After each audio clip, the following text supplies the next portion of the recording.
And this is Max of Max CTCG. Thanks for joining me in another video. In this video, I'm going over my Centur-Ion branded deck that I played at the Rosemont Regional. I'll be covering it in different waves. It'll be a really long one that everyone on Patreon will have access to, as well as the shorter videos right away. But then I'm going to release these on YouTube, probably a couple videos a week at a time until the whole series is finished. If you want early access to kind of get everything right away, check out Patreon. It'll be in the gold tier list. So how we're going to cover this is through different steps. We'll be doing the deck and what I played, running through that very quickly, and then showing the changes, as well as a more in-depth explanation of why I played what I played and thoughts I had and experience from the tournament.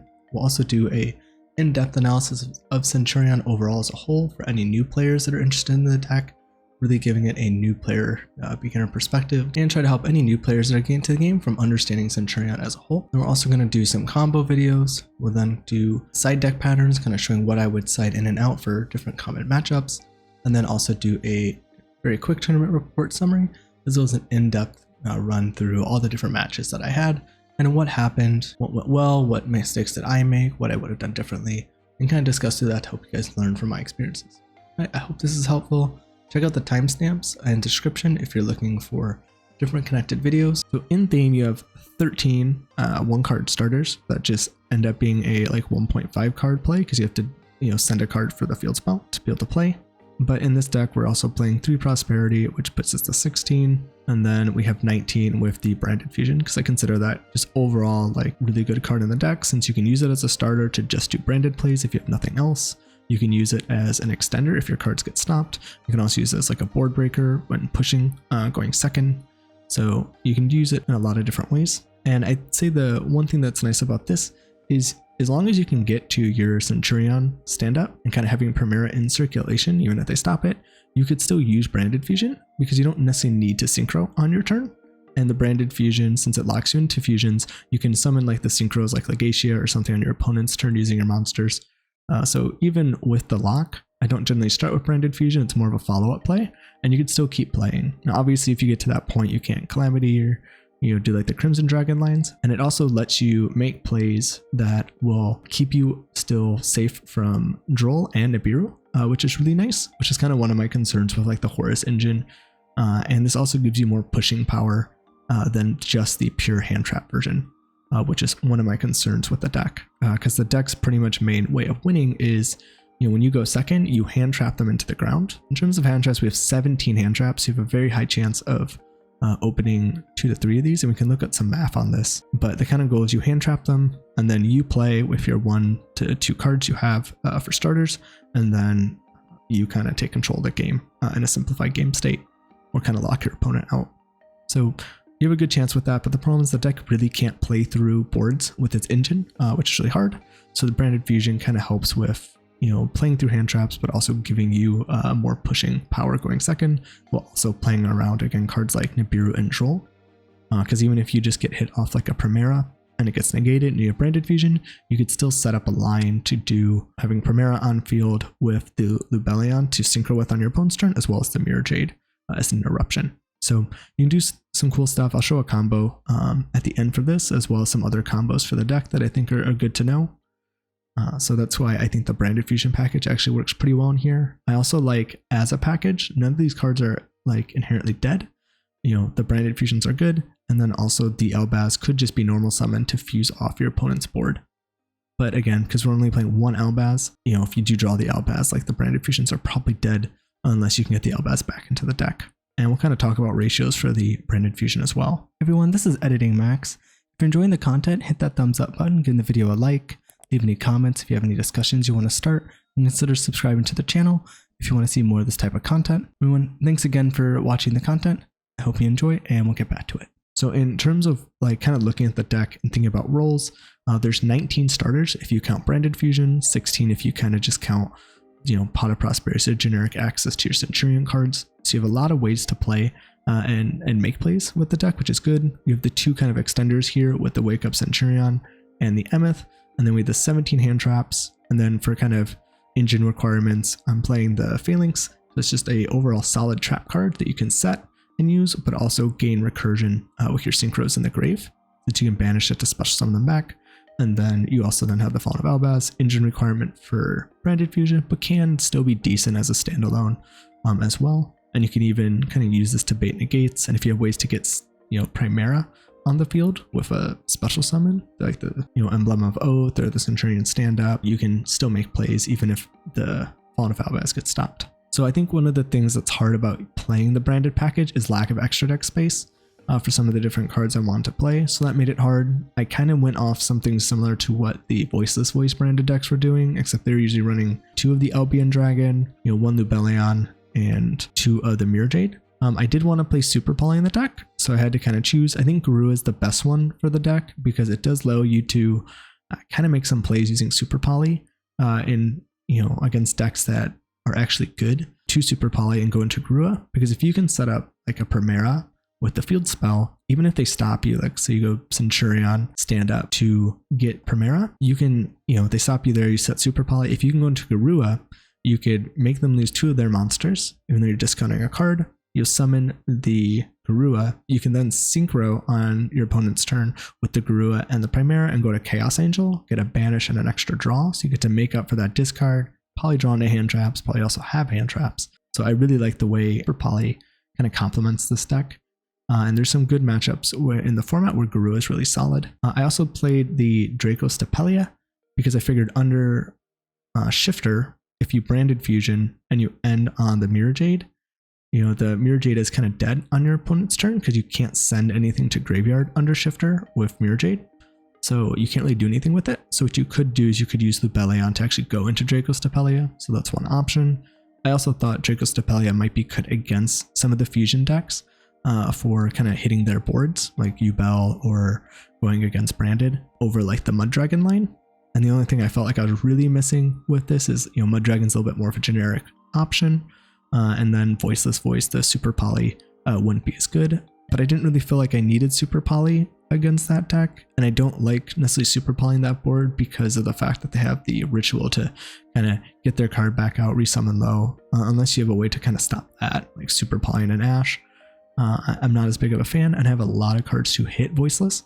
So I didn't feel like I really needed this in that matchup anyway. So it's kind of some of the ideas with the way this deck works. The extra deck is really tight. So again, that's just kind of one of the issues if you're running kind of this type of package in the Super Polys. But overall, in a normal Centur-Ion deck, if you're just playing hand traps, you do have a lot of extra deck space. And people will run cards like Bakuska and Dweller because you could potentially make 4s.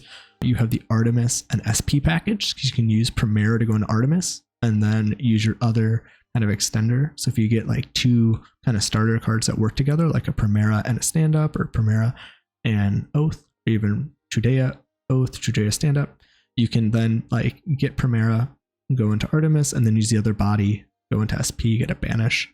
So SP is really nice, especially like in turn 3 or so. You have to do it turn 1. I wouldn't say it's very good because you're using all your resources pretty much to go into this. But in the follow-up turns, it's nice to get rid of back row, avoid targeting protection, just a nice way to kind of control the game. I think Ty-Phon's really important in this deck because in a very hand trap kind of deck, you want to get to a simplified state. And this pretty much lets you turn any of even your hand traps or anything into a Ty-Phon if they're still able to keep pushing with their extra deck summons. As long as they go into it twice during that turn. I think Chaos Angel is pretty much the go-to 10 right now with Loss of Baron. And it's really nice with its having hits Banish, the light and dark synergies in the deck, the ability to kind of not be destroyed, can let you live, could be an option against Tempai. If you're, just go into this and sit on it, they can't kill you since it's unaffected by your opponent's activated effects and it can't be destroyed by battle. So I think this can be helpful. I feel like maybe they could out this overall, but it did help me in a game where I just kind of sat on it in defense and ended up making it through that round. Auxila is really the new focus point of the deck. The fact that you can search out any of your cards by going into a 12 makes it really good. You could even technically combo off of nibbing your opponent and then normal summoning effect failure, go into Centur-Ion Auxila, search stand up and actually play. So that's something you consider. So any deck that can make a generic 12 can actually splash the Centur-Ion package and make a Calamity Lock, which is kind of scary. This card's really good because one, it again gives you that consistency to search any card you need. It lets you play Shifter in the deck because you can actually do a Calamity Lock under Shifter. And I'd say one of the other things that does it's really good is it actually lets you place your Centur-Ion cards from the banished and it's not targeting. So even if they banish when you activate the effect to remove from play one of your cards, like your Primera or your Judea, even though you're usually always going for Primera. You know, with Legacia, this only grabs from the graveyard, where this one grabs from grave and banished.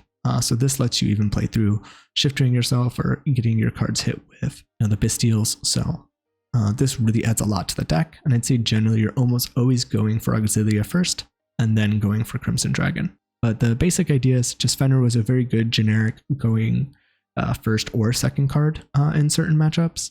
I also don't necessarily like facing Fenrir in this deck because it can be kind of hard. You can play through one Fenrir if you open up a kind of 2-card combo, which we can talk about math about that in a second, but it is kind of hard. So one thing I thought is with Crossout, if your opponent is playing Fenrir, you technically could cross out your own Fenrir to get rid of like its presence on the board to kind of play, because I think cards like this do make it really hard for decks like this to play because they don't play in the boards well, and this is a very sticky, kind of annoying card to play into. If you only have a 1-card combo and Fenrir, you're not going to play through the Fenrir. And generally Fenrir is not by itself, so you really need a way to push through it. So with the crossouts and the imperms, you more or less have 6 ways to hit Fenrir and to be able to play. So that was something I was kind of thinking about with crossout and the Fenrir targets. And then Crossout has a few different reasons. You're playing a lot of hand traps, so this can be good for going first to be able to let you play. You could even cross out your own Dimension Shifter if you don't have the line to play under Shifter, because the only starter that plays under Shifter is Judea. You have the Field Spell or Primera as your normal summon. You have to go Field Spell, and the Field Spell has to send for cost, and you can't do that under Shifter. So that could be an option for that. You can also cross out your branded fusion in the branded matchup, so I thought that's kind of cool. And the big thing too is you really lose to Cosmic Cyclone, and this is a pretty hard card to play around, for the deck, because if they hit the Field Spell and banish it, there's not much you can do about it, because your cards here, like the Auxilia, only protects your face-up cards from being destroyed by card effect. And the banish from the Cosmic really hurts, and a lot of people are playing Cosmic right now because it's very good in a lot of different matchups. So you want to kind of have something to be able to use to counter Cosmic when you are going second or going first. So it's one reason also to play the crossouts with the Cosmic. Again, Super Poly, I really like this just with the synergy with the deck. You can even Super Poly Snake Eye, which I did during one of my matches. And they could play around Super Poly by going Snake Eye Ash into Poplar. And then if you don't Super Poly them there, they can go into Phoenix to pop it if it's like your only face down, and still play through the board by putting the Poplar back in the spell trap, going for original, and then sending the Poplar and making plays from there. So what you can do is you can actually Super Poly their Poplar and their Snake Eye Ash. You can go into Garura and still have a Chaos Angel line to use, which is something. So I did do that during one of my matches and it worked out good. It was also under Shifter, so it was like a double whammy, and I probably won that one anyway, just because they're under Shifter. But I do think this is a good card even against Snake Eye, against Melodious, any deck that summons 2 of the same types. This is really good. Helps against Labyrinth, which can be a tricky matchup, helps against Tempai Dragon if they summon 2 dragons. So anything that allows you to go into Garura in this deck, I think is a nice complement for the Chaos Angel lines. And then one Cosmic Cyclone, it's good in the meta right now, which is really good, but it's also a crossout target. I would like to play more, and there could be some things you cut. And then we have Droll and Lockbird. Again, just a 2 of, I didn't really feel like maining this, and I think it was fine to not main it. But there are decks where this is good, and you can bring this in. And there's some patterns you can bring in that I felt like for bringing Droll in was fine in those matchups. It was okay, I can maybe even see cutting it, but overall I thought it was good. And in case people are playing like Mid-Adium or any very heavy decks that lose to Droll, I liked having this as well for Flu and other decks. And then I played the Psy-Frame package. So the 1 Gamma, the 3 Delta, and the Driver. I really like this package in this deck for a couple reasons. One, it's a card that a lot of people aren't playing, so if people are playing Crossout, they probably can't cross out this. A lot of decks have really strong spell starters, so this is really good. It gave me some nice coverage in matchups that I didn't have a lot of cards for, like Pearly. I didn't really have anything, because like with Pearly, you'd rather have DD Crows than Bestials, so this was like a nice option to have against Pearly. It's good against Snake Eye, it's good against Voiceless Voice. You can hit a lot of cards with these, which is really good. And you can also technically even kind of play with this going first. It's a little risky because you'd have to do is keep your field open. But if you do have like You know, let's say you're playing stand up and you get Premier in the spell trap. You could technically pass there if you have like a Delta or a Gamma in hand. You can let them play into the board. You hit them, you summon the Gamma and the driver, and then from there you can bring out the Primera, go into a Chaos Angel. But with that, you're using 2 lights. So if you have Chudea, you could also go into a Chaos Angel, but then have the Dark and Light for the 2 bonuses and a banish. So there are some ways you can even use this going first potentially, but you have to kind of purposely not set up your board. So it's a little risky. I don't necessarily recommend that, but it is an option. So I think, you know, this does have playability since you can kind of end on open boards and still synchro summon on the opponent's turn for plays. This also can work well if you start with the stand up and they try to Cosmic. It's another way with Delta to stop Cosmic if that's your starting play. So there's some, I think, interesting synergies. I like this a lot. I brought it in a lot. I used it a lot in the tournament, and I really like this package in this deck overall. So I thought this worked out really well, and I was overall pretty happy with the deck, but we're going to talk about a few shortcomings that I felt I had with deck building and some issues that I'll kind of discuss when I show the updated version right now. All right, so this is the updated version. Right now it's at 41 cards. I can talk about a few things you can do to bring it to 40 if you want, but there were a few things I didn't have in the deck that I wish I would have done.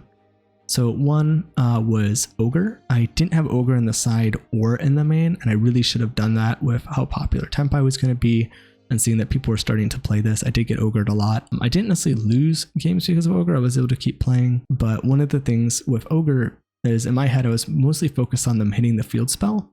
And the field spell can protect itself if you have another Centur-Ion monster card, which counts with these in the spell and trap zone or monster zone, because they're still monster cards even though they're activating as traps. If it said if you had a Centur-Ion monster, then it would have to be actually face up on the field. But you can protect this a lot by just starting with your monster, then going for stand up. They can't ogre it, but they can ogre the monsters when they activate in the spell trap zone. So if they hit Primera, your synchro turns pretty much die for the turn, which is really hard. So I really should have had at least one ogre in the side or main. So what I did is I took out 2 effect failures to bring in a mourner and an ogre to kind of cover that with the crossouts, because mourner was pretty popular too. So that was one thing I think I wish I would have done. And then in terms of the main deck, the other thing was maybe bringing the Gargoyle. I'm still not completely sure on this, but there was a matchup where due to me misplaying a line, it would have been nice to have the Gargoyle, but I could have avoided it overall. But having an extra name could be helpful. And this card can be nice for chain blocking, which could be really good if you're relying on the Auxilia to go through. You can use Gargoyle because when it's synchro summoned, it'll have a trigger engrave, and so will the Auxilia on summon. So you can actually chain block the Auxilia to add this back to hand and let your search go through, or you can do the same thing with Legacia if you need the draw to go through. You can chain block with this, which is pretty nice. And it's also a Magnuma target as a dragon, which could have some synergy as well. So this is something I think I would have liked trying to play. I don't think it's mandatory, but I think it could be helpful. So I did push the deck to 41, just get an extra slot in the side deck, but you can definitely change a few things up, and I can go over that in a minute. Another card I think maybe I would have liked trying to play is There Can Be Only One. You have a lot of different types, and you can pretty much do all of your lines without any concern, which is really nice. You just couldn't do like Auxilia into Crimson Dragon, but you could do it if you had like Legacia into Crimson for the lock.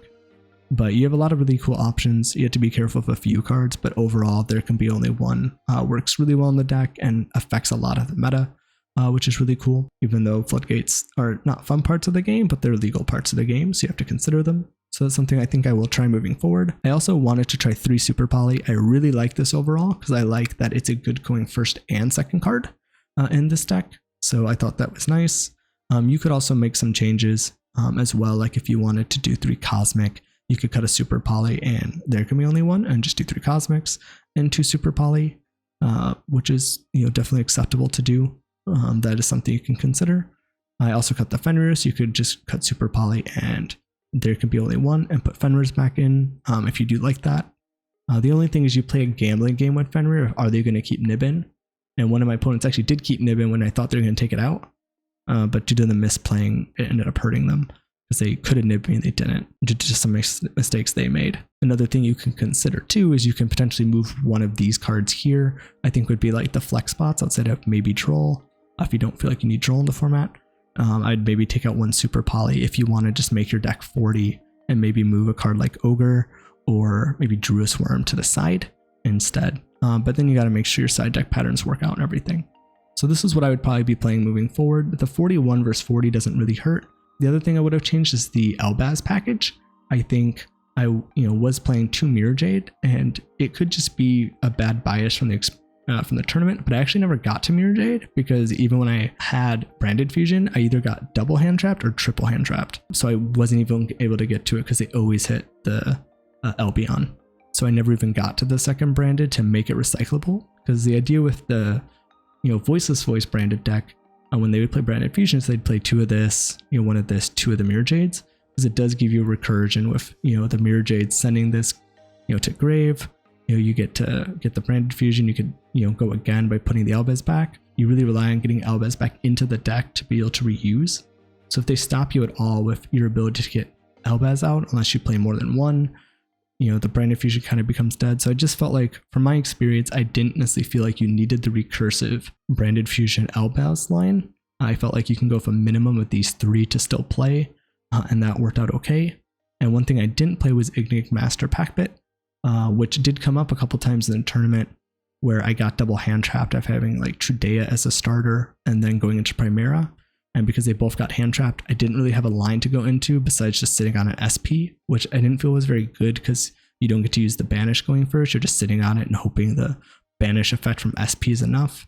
Where what I could have done is done a Ignic Master Packbit line, and that would have been helpful because you can get 2 interruptions off getting double hand trapped there. So that is something I wish I would have played because it came up a few times during the tournament, and I think it would have been useful. Hey everyone, this is Editing Max. If you're enjoying the content and you want to support the channel, you can check out the TCG affiliate link in the description below.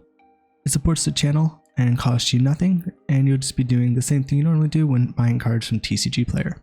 If you're new to buying cards from TCG Player, check out my website. I have a section on it that helps out newer people, kind of explaining some aspects of TCG Player, so that way you get the most out of your money and don't kind of fall into any of these kind of weird things that some people do to kind of push up the prices of cards. If you want to become a patron of the channel, check out my Patreon. It's another way you can help support the channel. We have different perks you can check out, like a lot of archetype proxies you could see on the screen. Every week I put a new one out that everyone on the channel can vote on, and then those go to Patreon for you can print out. You can also join for early access. Some videos will be 1-day early access, others that are in a longer series could be weeks out in advance, where you can get the entire thing at once. Everyone on YouTube has to wait week by week for all of the videos to come out. You can also join for a exclusive Yu-Gi-Oh! Reaction series where I watch through the Yu-Gi-Oh! Anime and we can have a discussion in the comments and kind of watch through it together as well, plus other perks coming out in the future. Everyone, thanks again for watching the content. Everyone, I hope this entire kind of process of going through the kind of tournament experience with my deck was helpful and kind of seeing everything. If you're only watching this in like the smaller part of the tournament report and you want to see more, check out the description. I'll have all the other aspects of this kind of series linked below with those individual videos. And I hope this was helpful. I look forward to seeing you guys in the next video. And if there's any comments or suggestions you have, or you like the video and you want to leave a like to show support, I'd appreciate it. And I look forward to seeing you guys in the next video, and I'll see you there.